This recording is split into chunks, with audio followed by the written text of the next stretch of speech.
Hello बच्चों, good morning. बच्चों, ज्ञान गंगा विद्यालय द्वारा आयोजित ऑनलाइन शिक्षण पद्धति के अंतर्गत मैं सिंह अंजना सेमेस्टर 2 में आपका स्वागत करती हूँ। बच्चों, आज मैं आप लोग को सामाजिक विज्ञान का पाठ 4 पढ़ाने वाली हूँ। पाठ 4 का नाम है भारत के राष्ट्रीय आंदोलन। आंदोलन का मतलब होता है क्रांति। भारत में राष्ट्रीय एकता के लिए जो आंदोलन चलाई गई उसके बारे में हम लोग पढ़ेंगे और जानेंगे। चलिए पढ़ते हैं। पहला है प्रस्तावना। भारत निवास के दौरान अंग्रेज भारत की राजनीति परिस्थिति से अवगत हुए। अवगत का मतलब होता है परिचित हुए, उसके बारे में जानें। भारत की राजनीतिक खटपट यानी लड़ाई झगड़े और आंतरिक कमजोरियों का लाभ उठाकर ब्रिटिश ईस्ट इंडिया कंपनी ने ईस्वी सन 1757 में बंगाल में पदार्पण करके, पदार्पण का मतलब होता है आ करके, ईस्वी सन 1857 के संग्राम तक 100 वर्ष के अपने शासनकाल के दौरान भारत पर अपना आधिपत्य यानी सत्ता जमा लिया, अधिकार कर लिया। अंग्रेज़ों ने अपने आधिपत्य को बनाए रखने के लिए देश में धीरे धीरे मजबूत प्रशासकीय ढांचे यानी आकार का विकास किया। अंग्रेज़ों द्वारा स्थापित प्रशासनिक ढांचे द्वारा देश में समान कानून, समान प्रशासनिक व्यवस्था और ब्रिटिश प्रणाली का अनुसार न्यायतंत्र लागू किया गया। फिर भी भारत में रहने वाले अंग्रेज़ों ने इंग्लैंड के लिए अधिक लाभदायक कानून और प्रशासनिक व्यवस्था लागू की। अंग्रेज़ों ने भारत का भोग का मतलब कमाई लेकर, यहाँ का लाभ लेकर इंग्लैंड को समृद्ध यानी मजबूत बनाकर भारत का सबसे अधिक आर्थिक शोषण किया, यानी क्षति पहुंचाई, नुकसान किया। इसके बारे में बता रहे हैं कि भारत में रहने के समय अंग्रेज़ भारत की राजनीतिक परिस्थितियों से परिचित हुए। भारत के राजनीतिक परिस्थितियों के बारे में जाने। भारत की राजनीतिक लड़ाई झगड़े और आंतरिक यानी देश के अंदर जो लोगों के अंदर कमजोरियां था उसका लाभ लेकर ब्रिटिश सरकार ईस्ट इंडिया कंपनी ने ईस्वी सन 1757 में बंगाल में आकर के ईस्वी सन 1857 के संग्राम तक 100 वर्ष के अपने शासनकाल के दौरान भारत पर अपना अधिकार जमा लिया था। अंग्रेज़ों ने अपने अधिकार को बनाए रखने के लिए देश में धीरे धीरे मजबूत प्रशासकीय ढांचे का विकास किया। अंग्रेज़ों द्वारा स्थापित प्रशासनिक ढांचे द्वारा देश में एक समान कानून, समान प्रशासनिक व्यवस्था और ब्रिटिश प्रणाली के अनुसार न्यायतंत्र लागू किया गया। फिर भी भारत में रहने वाले अंग्रेज़ों ने इंग्लैंड के लिए अधिक लाभदायक यानी फायदेमंद कानून और प्रशासनिक व्यवस्था लागू की। अंग्रेज़ों ने भारत का लाभ लेकर इंग्लैंड को मजबूत बनाकर भारत का सबसे अधिक आर्थिक शोषण किया यानी क्षति पहुंचाई। आगे इसके बारे में हम लोग पढ़ेंगे और जानेंगे। 1857 का संग्राम। भारत में 1857 का स्वातंत्र्य संग्राम के लिए राजनीतिक असंतोष, आर्थिक शोषण, सामाजिक और धार्मिक कारण, परिबल यानी कारण, सैनिक कारण तथा तात्कालिक कारण जिसमें एनफील्ड राइफल को सेना में दाखिल करने की नीति यानी सोच उत्तरदायी यानी जिम्मेदार थी। संग्राम के प्रथम शहीद मंगल पांडे थे। इस संग्राम में नाना साहब, तात्या टोपे, राजा कुंवर सिंह, रानी लक्ष्मीबाई, बहादुर शाह जफर आदि संग्राम में शामिल हुए थे। 1857 के संग्राम के अनेक परिणाम और प्रभाव खड़े हुए, जिनमें भारत में कंपनी शासन का अंत और ब्रिटिश राज के शासन की शुरुआत, रानी विक्टोरिया की घोषणा, प्रशासनिक व्यवस्था, सैनिक, सामाजिक, धार्मिक नीति में परिवर्तन यानी बदलाव आदि का समावेश कहा जा सकता है।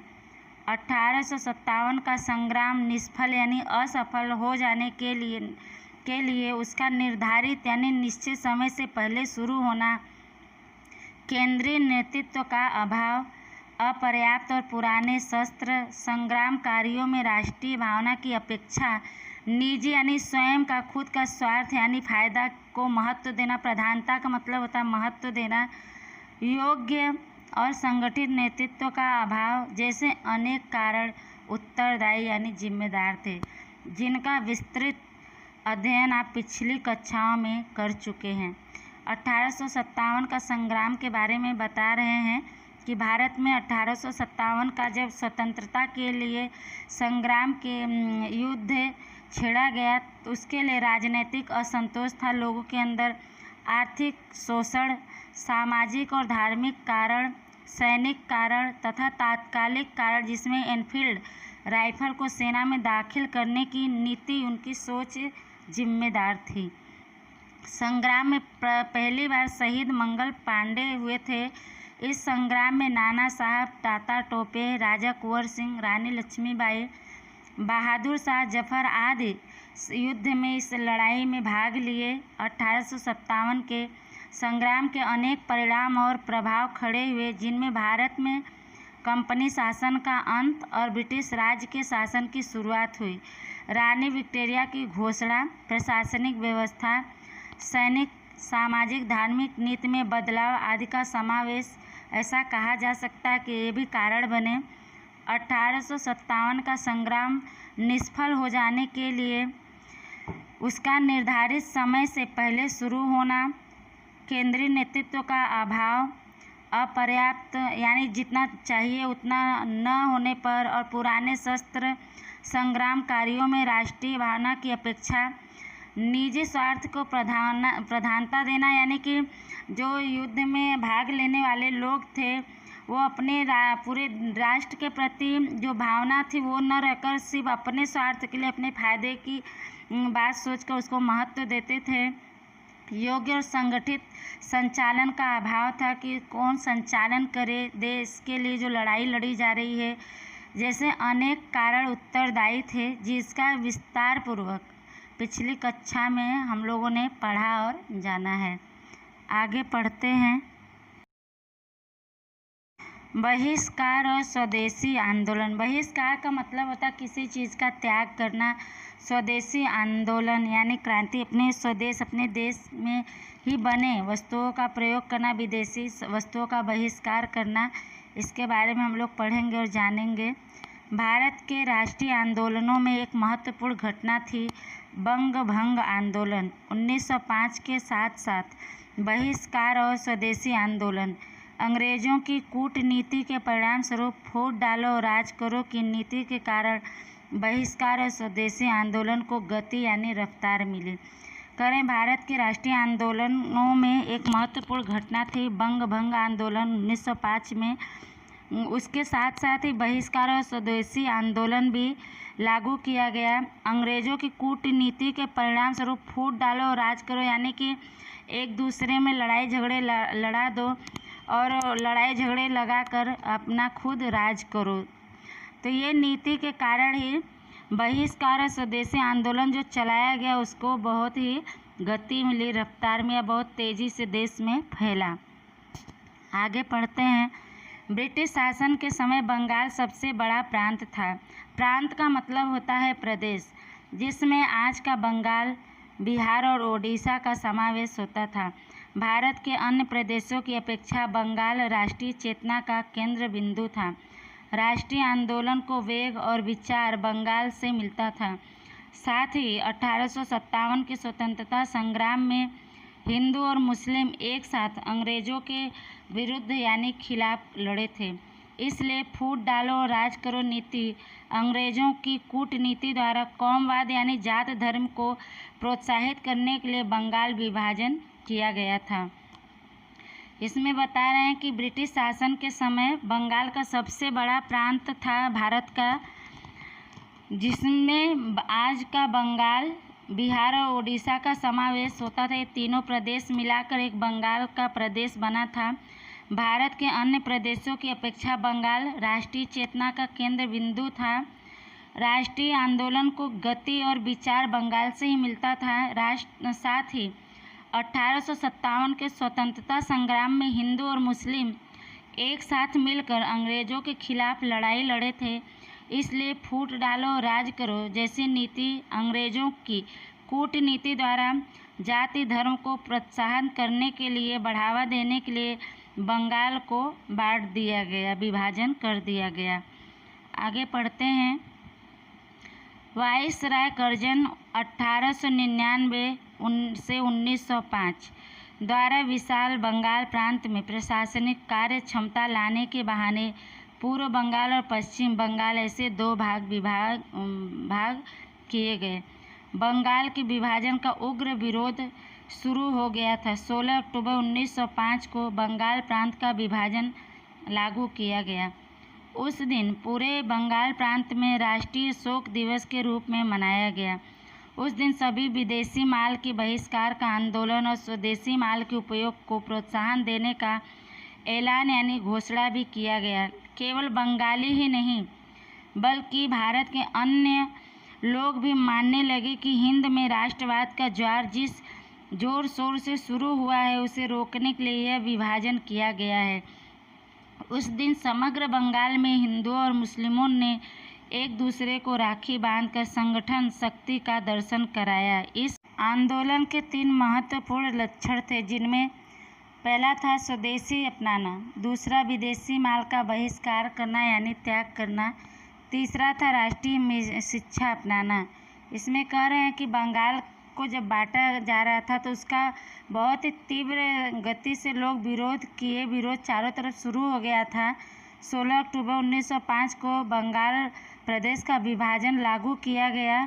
उस दिन पूरे बंगाल प्रदेश में राष्ट्रीय शोक दिवस के रूप में मनाया गया। उस दिन सभी विदेशी माल के बहिष्कार का आंदोलन और स्वदेशी माल के उपयोग को बढ़ावा देने का ऐलान भी कर दिया गया। केवल बंगाली ही नहीं बल्कि भारत के अन्य लोग भी मानने लगे कि हिंद में राष्ट्रवाद का ज्वार जिस जोर शोर से यानी तेजी से शुरू हुआ है उसे रोकने के लिए यह बंटवारा किया गया है। उस दिन पूरे बंगाल में हिंदुओं और मुस्लिमों ने एक दूसरे को राखी बांधकर संगठन यानी एकता शक्ति का दर्शन कराया। इस आंदोलन के 3 महत्वपूर्ण लक्षण भी थे, जिनमें पहला स्वदेशी अपनाना यानी अपने देश में बने माल का उपयोग करना, विदेशी माल का बहिष्कार करना यानी विदेश से आने वाले माल का त्याग करना, तीसरा था राष्ट्रीय शिक्षा अपनाना यानी अपने देश के भाषा को अपनाना, अपने देश की भाषा में पढ़ाई करना, राष्ट्रीय शिक्षा को अपनाना। आगे है स्वदेशी आंदोलन से भारत को खूब लाभ हुए, जबकि विदेशी माल का बहिष्कार के परिणाम स्वरूप इंग्लैंड के व्यापार को बड़ा झटका लगा। मैनचेस्टर से आने वाले कपड़े बंद हो गए। इंग्लैंड से आयात किए जाने वाले सिगरेट, तंबाकू, चीनी आदि का आयात भी घट गया और भारत में बने कपड़े की बिक्री बढ़ गई।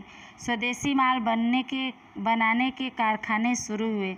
कह रहे हैं कि स्वदेशी आंदोलन से भारत को बहुत ही लाभ हुआ, फायदा हुआ।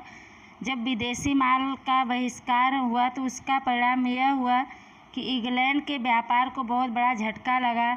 मैनचेस्टर से आने वाले कपड़े बंद हो गए। इंग्लैंड से आयात किए जाने वाले सिगरेट, तंबाकू, चीनी आदि वस्तु का भी आयात कम हो गया और भारत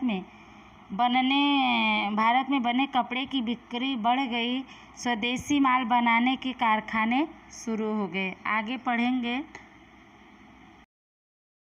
बंगाल के अतिरिक्त हिंद के अन्य प्रदेश पंजाब, उत्तर प्रदेश, मध्य प्रदेश, मुंबई तथा मद्रास, जिसे चेन्नई भी कहते हैं, आदि प्रदेश प्रांतों में भी संघर्ष का प्रभाव पड़ा। गुजरात में भी स्वदेशी की लड़ाई की गूंज सुनाई दी।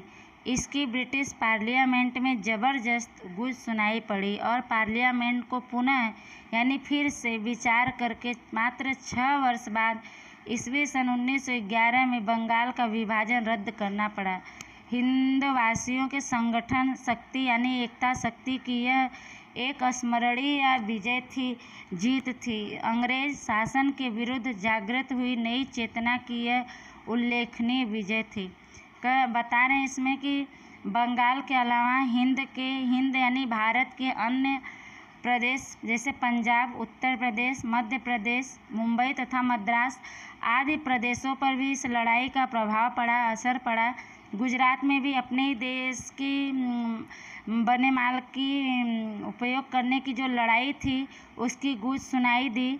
इसकी ब्रिटिश पार्लियामेंट में बहुत ही तेज जबरदस्त गूंज सुनाई पड़ी और पार्लियामेंट को फिर से विचार करके मात्र 6 साल के बाद ईस्वी सन 1911 में बंगाल का विभाजन रद्द करना पड़ा। हिंदुओं की एकता शक्ति की यह न भूलने वाली जीत थी, यादगार जीत थी।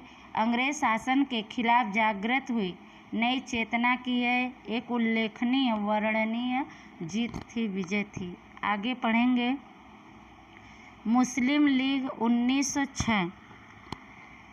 अंग्रेज फूट डालो राज करो की नीति अपनाकर हिंदू और मुस्लिम के बीच वैमनस्य यानी दुश्मनी खड़ा करना चाहते थे।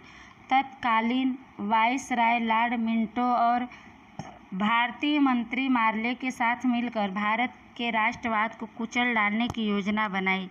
राष्ट्रीय आंदोलन की शक्ति बढ़ गई।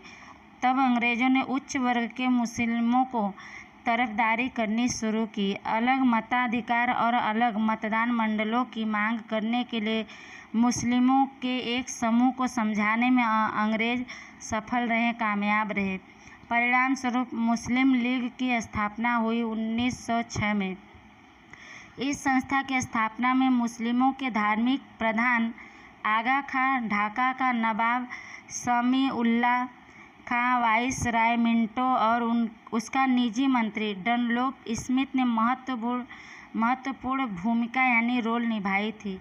मुस्लिम कांग्रेस के वार्षिक अधिवेशन में उपस्थित न रहे, इसके लिए कांग्रेस अधिवेशन के दिन ही मुस्लिम लीग का वार्षिक अधिवेशन आयोजित किया गया था। इस तरह से अलग प्रतिनिधित्व की मांग मुस्लिमों की नहीं परंतु अंग्रेजों की नीति की ही सोच थी। मिंटो ने ही मुस्लिमों को सहयोगी बनाने की नीति की शुरुआत की।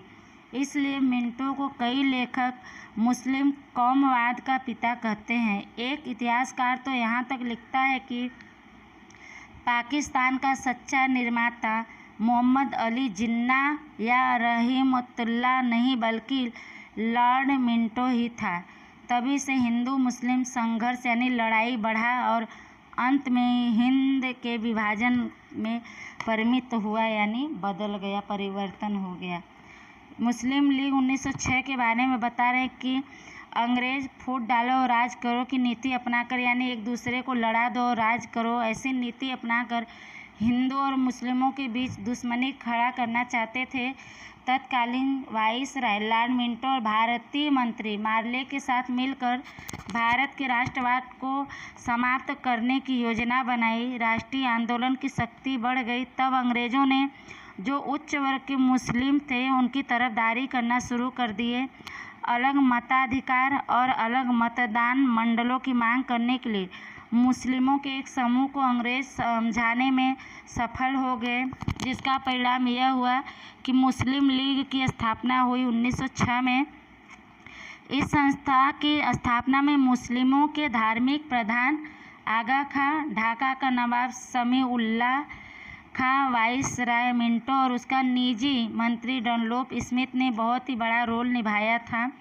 मुस्लिम कांग्रेस के वार्षिक अधिवेशन में उपस्थित न रहे, मौजूद न रहे, इसके लिए कांग्रेस अधिवेशन के दिन ही मुस्लिम लीग का वार्षिक अधिवेशन आयोजित किया गया। इस तरह से अलग प्रतिनिधित्व की मांग मुस्लिमों की नहीं बल्कि अंग्रेजों की सोची समझी नीति थी, षड्यंत्र था। मिंटो ने ही मुस्लिमों को सहयोगी बनाने की नीति की शुरुआत की। इसलिए मिंटो को कई लेखक मुस्लिम कौमवाद का पिता कहते हैं। एक इतिहासकार तो यहाँ तक भी लिखता है कि पाकिस्तान और हिंदुस्तान का जो बंटवारा हुआ तो पाकिस्तान का निर्माता मोहम्मद अली जिन्ना या रहीमतुल्लाह नहीं बल्कि लॉर्ड मिंटो ही था। तभी से हिंदू मुस्लिम लड़ाई बढ़ा और अंत में हिंदुस्तान के विभाजन हो गए, उसका वो परिणाम था, परिवर्तन हुआ था। आगे पढ़ते हैं। उग्र क्रांतिकारी आंदोलनों का उदय और विकास। उग्र यानी तीव्र क्रांतिकारी आंदोलन का जब उदय हुआ और उसका विकास कैसे हुआ उसके विषय में हम लोग पढ़ेंगे और जानेंगे। भारत में क्रांतिकारी प्रवृत्ति की शुरुआत वासुदेव बलवंत फड़के ने की।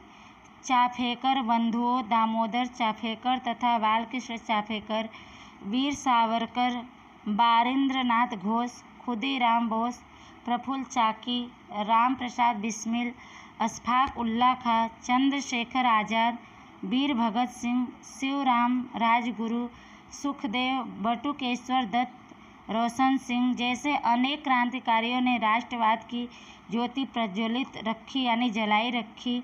शस्त्र बनाने से लेकर उसके उपयोग करने का प्रशिक्षण प्राप्त युवकों ने अंग्रेज सरकार की नींद हराम कर डाली। इसमें बता रहे हैं कि भारत में क्रांतिकारी प्रवृत्ति की शुरुआत वासुदेव बलवंत फड़के ने की थी। चाफेकर बंधुए यानी भाई थे दामोदर चाफेकर तथा बालकृष्ण चाफेकर। उनके साथ ही अनेक क्रांतिकारी थे वीर सावरकर, बारिंद्रनाथ घोष, खुदीराम बोस, चाकी, प्रफुल्ल, राम प्रसाद बिस्मिल, अशफाक उल्लाह खां, चंद्रशेखर आज़ाद, वीर भगत सिंह। ऐसे अनेक क्रांतिकारी वीरों ने राष्ट्रवाद की ज्योति को जलाए रखा, उसको बुझने नहीं दिया। देश की आज़ादी के लिए जो ज्योति जलाई गई थी, शस्त्र बनाने से लेकर उसके उपयोग करने का प्रशिक्षण युवकों को जब दिया गया तो वे युवक ने अंग्रेज सरकार की नींद हराम कर डाली थी। आगे पढ़ते हैं। उग्र क्रांतिकारी आंदोलन हिंद में उदित होकर देश विदेश में फैला।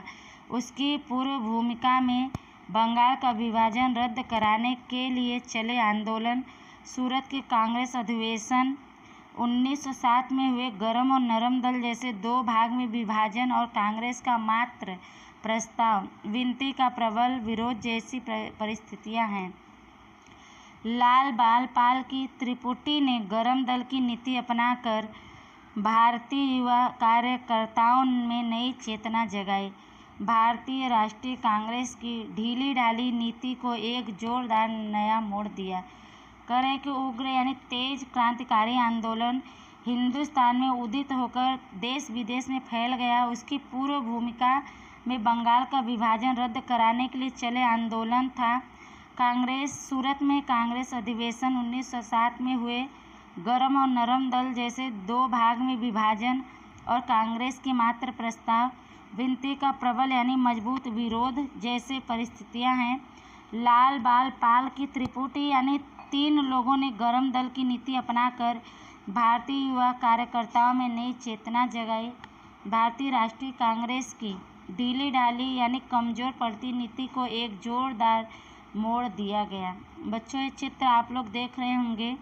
खुदीराम बोस, राम प्रसाद बिस्मिल, अशफाक उल्लाह खां, चंद्रशेखर आज़ाद, ऊपर है वासुदेव बलवंत फड़के। ऐसे वीर क्रांतिकारियों का यहाँ चित्र दिया गया है। आगे हम लोग पढ़ेंगे। बच्चों, आप लोग ऊपर चित्र में देख रहे होंगे सरदार भगत सिंह, शिवराम राजगुरु, सुखदेव थापर, रोशन सिंह, बाल गंगाधर तिलक जैसे महान नेताओं क्रांतिवीरों का यहाँ पे चित्र दिया गया है। हम लोग इनके बारे में पढ़ते हैं और जानते हैं। लोकमान्य बाल गंगाधर तिलक ने उग्र भाषा में घोषित किया, स्वराज्य यानी आज़ादी हमारा जन्म सिद्ध अधिकार है और हम उसे प्राप्त करके रहेंगे, जो आज़ादी के क्रांतिकारियों के लिए मंत्र यानी सूत्र बन गया। तब भारत के नवयुवकों के एक वर्ग ने विदेशी शासन की गुलामी से आज़ादी प्राप्त करने के लिए प्रयास किया। उग्र क्रांतिकारी लड़ाई की सिपाही मातृभूमि की स्वतंत्रता के लिए हंसते हंसते बलिदान होने को तत्पर यानी तैयार थे। वे प्राण दे सकते थे और आज़ादी की प्राप्ति के लिए दूसरों का प्राण ले सकते थे।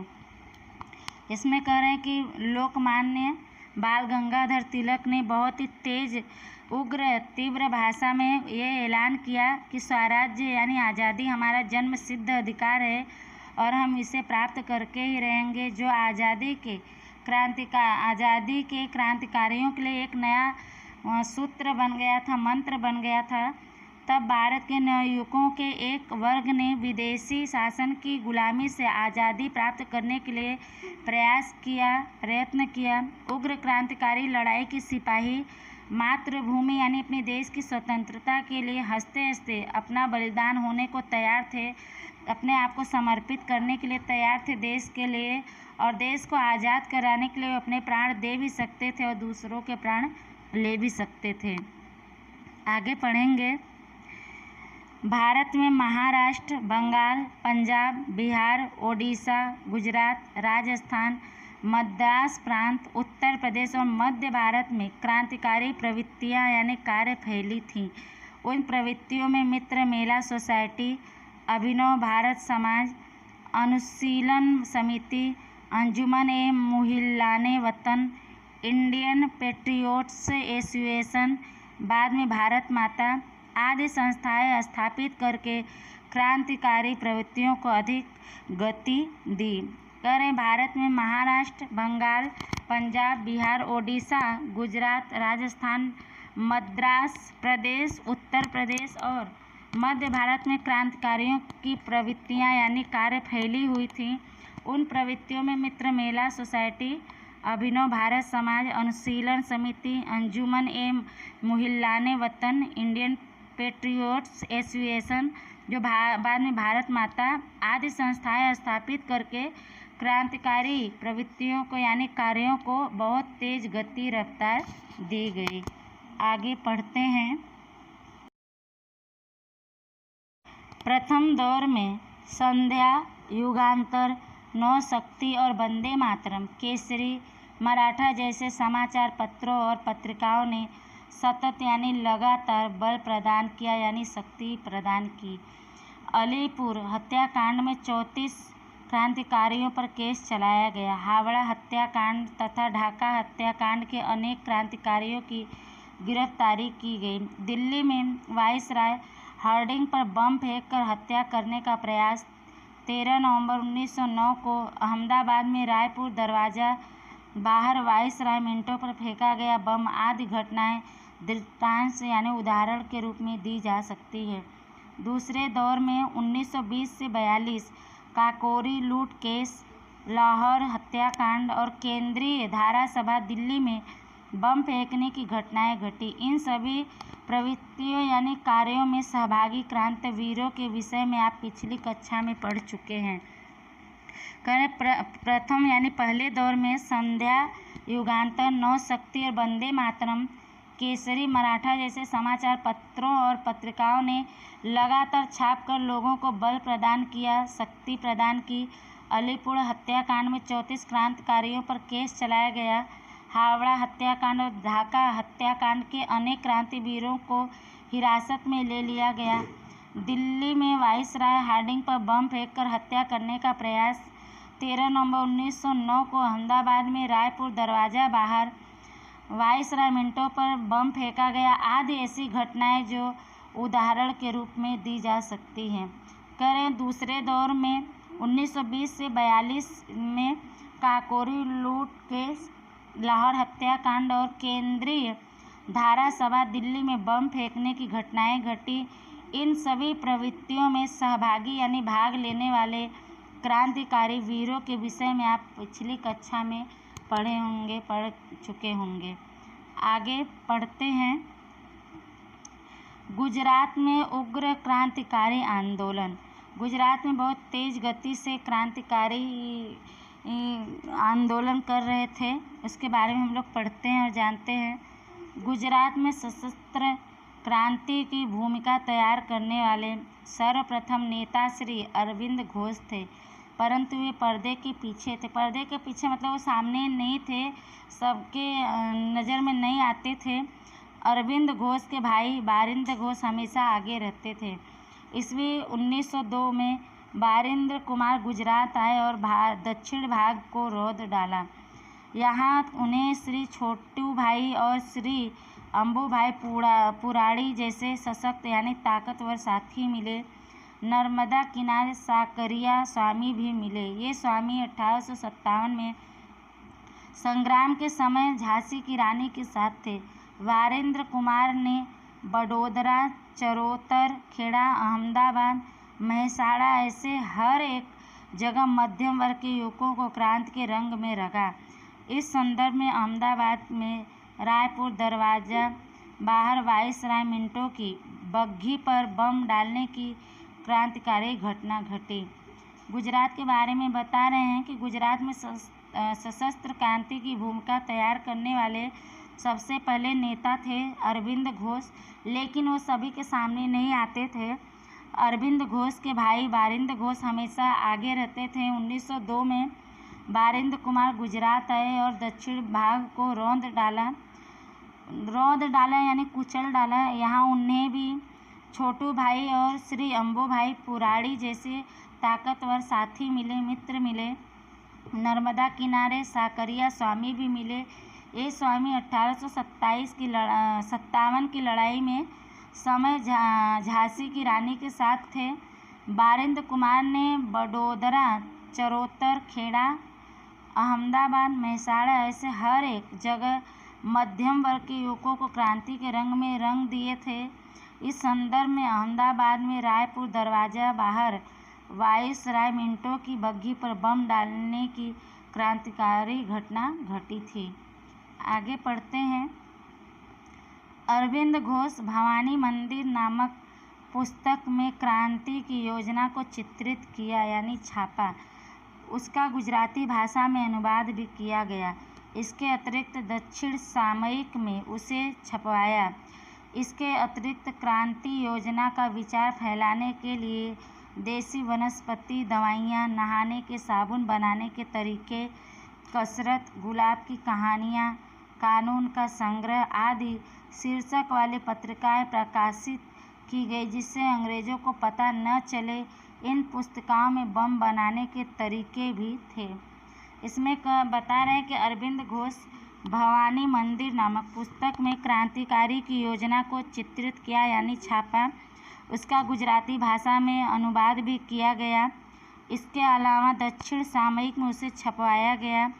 इसके अलावा क्रांति योजना का विचार फैलाने के लिए देसी वनस्पति दवाइयाँ, नहाने के साबुन बनाने के तरीके, कसरत, गुलाब की कहानियाँ, कानून का संग्रह आदि शीर्षक वाली पुस्तिकाएं छापी गईं, जिससे अंग्रेजों को पता न चले। इन पुस्तिकाओं में बम बनाने के तरीके भी लिखे गए थे। आगे हम लोग पढ़ते हैं। चांदोद करनाली के पास गंगानाथ विद्यालय की स्थापना की गई, जिसमें गुप्त रूप से क्रांतिकारी प्रवृत्तियां चलती थी। गुजरात के अनेक युवक भी क्रांतिकारी प्रवृत्तियों में शामिल हुए। सरकार ने उनके विरुद्ध कठोर यानी सख्त कदम उठाए, परंतु संघर्ष नहीं रुका। अंत में सरकार को भी लगा कि मात्र दमन चक्र से शासन नहीं चलेगा। इसमें बता रहे हैं कि चांदोद करनाली के पास गंगानाथ विद्यालय की स्थापना की गई, जिसमें लुक छुप कर क्रांतिकारी कार्य चलती थी। गुजरात के अनेक युवक भी क्रांतिकारी प्रवृत्तियों में शामिल हुए, उपस्थित हुए। सरकार ने उनके विरुद्ध खिलाफ बहुत ही कठोर कदम भी उठाए, लेकिन उनका संघर्ष लड़ाई रुका नहीं। अंत में सरकार को भी लगा कि मात्र दमन चक्र से शासन चलने वाला नहीं है। आगे पढ़ते हैं। विदेशों में क्रांतिकारी आंदोलन। भारत को अंग्रेजों के शासन से मुक्ति दिलाने के लिए विदेशों में भी क्रांतिकारी आंदोलन की शुरुआत हुई थी। भारत में शुरू हुई उग्र क्रांतिकारी प्रवृत्तियां भारत के बाहर ठेठ England, Canada, Germany, France, Myanmar, Burma, Malaya, Singapore, Afghanistan, रूस आदि देशों तक फैली। विदेशों में क्रांतिकारी आंदोलन के बारे में बता रहे हैं कि भारत को अंग्रेजों के शासन से आज़ादी दिलाने के लिए विदेशों में भी क्रांतिकारी आंदोलन की शुरुआत आरंभ की गई थी। भारत में शुरू हुई तीव्र क्रांतिकारी जैसे कार्यों को भारत के बाहर ठेठ England, Canada, Germany, France, Myanmar इसे बर्मा भी कहते हैं, मलाया, सिंगापुर, अफगानिस्तान, रूस आदि देशों तक फैली हुई थी। आगे है विदेशों में क्रांतिकारी प्रवृत्तियों और सक्रिय क्रांतिकारी। श्यामजी कृष्ण वर्मा, मदन लाल धिंगरा, वीर सावरकर, लाला हरदयाल, उधम सिंह, राजा महेंद्र प्रताप, मैडम भिखाईजी कामा, सरदार सिंह राणा, मौलाना अब्दुल्ला, मौलाना बशीर, चंपक रमण पिल्लाई, डॉक्टर मथुरा सिंह, खुदा बख्श जैसे क्रांतिकारी जुड़े हुए थे। इसमें बता रहे हैं कि विदेशों में जो क्रांतिकारी कार्य चल रही थी, सक्रिय थी, उसमें भाग लेने वाले थे श्यामजी कृष्ण वर्मा, मदन लाल धिंगरा, वीर सावरकर, लाला हरदयाल, उधम सिंह, राजा महेंद्र प्रताप, मैडम भिखाई जी कामा, सरदार सिंह राणा, मौलाना अब्दुल्ला, मौलाना बशीर, चंपक रमण पिल्लाई, डॉक्टर मथुरा सिंह, खुदा बख्श जैसे क्रांतिकारी जुड़े हुए थे। आगे हम लोग पढ़ेंगे विदेशों में क्रांतिकारी प्रवृत्तियाँ। विदेशों में क्रांतिकारी कार्य कैसे कर रहे थे उसके बारे में हम लोग पढ़ेंगे और जानेंगे। विदेश में होने वाली क्रांतिकारी प्रवृत्तियों द्वारा भारत की क्रांतिकारी प्रवृत्तियों को गति मिलती थी। इंग्लैंड में गुप्त रूप में रसोइयों के बिस्तर में पिस्तौल यानी शस्त्र भारत भेजते। क्रांतिकारियों की आलोचना यानी निंदा करने वाले अंग्रेज विलियम वायली की मदन लाल धिंगरा ने हत्या की। 1907 में अमेरिका के कैलिफोर्निया में इंडियन इंडिपेंडेंस लीग संस्था की स्थापना की गई, जिसका बाद में लाला हरदयाल ने गदर पार्टी नाम रखा। 4 भाषाओं में गदर साप्ताहिक शुरू किया गया। इस प्रवृत्ति में तारकनाथ दास और करतार सिंह भी शामिल हुए। जर्मनी में चंपक रमण पिल्लाई ने हिंद राष्ट्रीय स्वयंसेवक दल की रचना करके इराक को मुख्यालय बनाया। वहां से भारत पर आक्रमण करने की योजना बनाई गई। ईस्वी सन 1907 में जर्मनी के स्टुअर्टगार्ड शहर में आयोजित अंतर्राष्ट्रीय समाजवादी परिषद में सर्वप्रथम मैडम कामा ने तैयार किया हुआ राष्ट्रध्वज फहराया। अफगानिस्तान में राजा महेंद्र प्रताप की अध्यक्षता में राष्ट्रीय अध्यक्ष पद पर काम चलाऊ स्वतंत्र सरकार की रचना की गई, जिसमें बरकतुल्ला, आबिदुल्ला, मौलाना बशीर, शमशेर सिंह, डॉक्टर मथुरा सिंह आदि थे।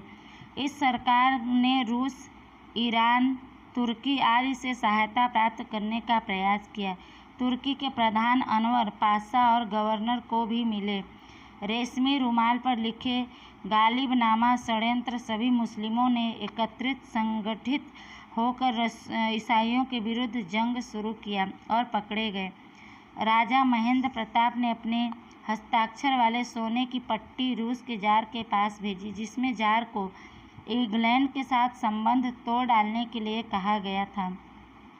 रूस के क्रांतिवीर ट्रोट्स्की ने तो भारत के क्रांतिवीरों को सभी तरह की सहायता देने का वचन दिया था। वर्मा में सोहनलाल पाठक और सिंगापुर में परमानंद ने क्रांतिकारी प्रवृत्ति की। उसके अतिरिक्त कामागाटामारू और तोसामारू स्टीमरों की घटना ने क्रांतिकारियों को विदेशों में अंग्रेजों के विरुद्ध भावना जागृत करने में प्रेरणा शक्ति प्रदान की। विदेश में क्रांतिकारियों के द्वारा जो कार्य किया जा रहा था उसके बारे में इसमें बताया गया है कि विदेश में होने वाली क्रांतिकारी प्रवृत्तियों द्वारा भारत की क्रांतिकारी प्रवृत्तियों यानी कार्यों को गति मिलती थी, रफ्तार मिलती थी। इंग्लैंड से चोरी छुपे गुप्त रूप से रसोइयों के बिस्तर में पिस्तौल भारत भेजते। क्रांतिकारियों की निंदा करने वाले अंग्रेज विलियम वायली की मदन लाल धिंगरा ने हत्या की। 1907 में अमेरिका के कैलिफोर्निया में इंडियन इंडिपेंडेंस लीग की स्थापना की गई, जिसका बाद में लाला हरदयाल ने गदर पार्टी नाम रखा। 4 भाषाओं में गदर साप्ताहिक शुरू किया गया। साप्ताहिक का मतलब होता है सप्ताह में एक बार। इस कार्य में तारकनाथ दास और करतार सिंह उपस्थित हुए। जर्मनी में चंपक रमण पिल्लाई ने हिंद राष्ट्रीय स्वयंसेवक दल की रचना करके इराक को मुख्यालय बनाया। वहां से भारत पर आक्रमण करने की योजना बनाई गई। 1907 में जर्मनी के स्टुअर्टगार्ड शहर में आयोजित अंतर्राष्ट्रीय समाजवादी परिषद में सर्वप्रथम यानी पहली बार मैडम कामा ने तैयार किया गया राष्ट्रध्वज फहराया यानी लहराया। अफगानिस्तान में राजा महेंद्र प्रताप की अध्यक्षता में राष्ट्रीय अध्यक्ष पद पर काम चलाऊ स्वतंत्र सरकार की रचना की गई, निर्माण किया गया, जिसमें बरकतुल्ला, आबिदुल्ला, मौलाना बशीर, शमशेर सिंह, डॉक्टर मथुरा सिंह आदि लोग ने भाग लिया। इस सरकार ने रूस, ईरान, तुर्की आदि से मदद प्राप्त करने का प्रयत्न किया। तुर्की के प्रधान अनवर पाशा और गवर्नर को भी मिले। रेशमी रुमाल पर लिखे गालिबनामा षड्यंत्र सभी मुस्लिमों ने संगठित होकर एकत्र होकर ईसाइयों के विरुद्ध युद्ध शुरू किया और पकड़े गए। राजा महेंद्र प्रताप ने अपने हस्ताक्षर वाले सोने की पट्टी रूस के जार के पास भेजी, जिसमें जार को लिखा गया था कि इंग्लैंड के साथ वो अपने संबंध तोड़ डाले। रूस के क्रांतिवीर ट्रोट्स्की ने तो भारत के क्रांतिवीरों को सभी तरह से सहायता देने का वचन भी दे दिया था। बर्मा में सोहनलाल पाठक और सिंगापुर में परमानंद ने क्रांतिकारी कार्यों को किया। इसके अलावा कामागाटामारू और तोसामारू स्टीमरों की घटना ने क्रांतिकारियों को विदेशों में अंग्रेजों के खिलाफ भावना जागृत करने में प्रेरणा शक्ति यानी ताकत प्रदान की। आगे पढ़ते हैं। भारत के राष्ट्रीय और उग्र क्रांतिकारी आंदोलन के इतिहास में देशभक्ति से भरे 18 से 24 वर्ष की आयु के युवक ही थे। मौत को मुट्ठी में लेकर कोई भी साहस और रोमांचक कार्य वे पूरा करते और पकड़े जाने पर हंसते हंसते इंकलाब जिंदाबाद और वंदे मातरम का गगनभेदी नारा लगाते। गगनभेदी का मतलब होता है जो ऐसा आवाज़ गूंजता था जिससे लगता था आसमान को छेद देगा। नारा लगाते हुए फांसी के फंदे पर चढ़ जाते और इस तरह से मातृभूमि की आज़ादी के उत्तम ध्येय यानी लक्ष्य के लिए वीर गति को प्राप्त करते। उन्होंने जो ऊंची देशभक्ति त्याग और बलिदान दिया है वे युवा पीढ़ी को सदियों तक प्रेरणा यानी ज्ञान देते रहेंगे। इसमें कह रहे हैं कि भारत के राष्ट्रीय और उग्र क्रांतिकारी आंदोलन के इतिहास में देशभक्ति से भरे 18 से 24 साल के ही युवक रहते थे, भाग लेते थे।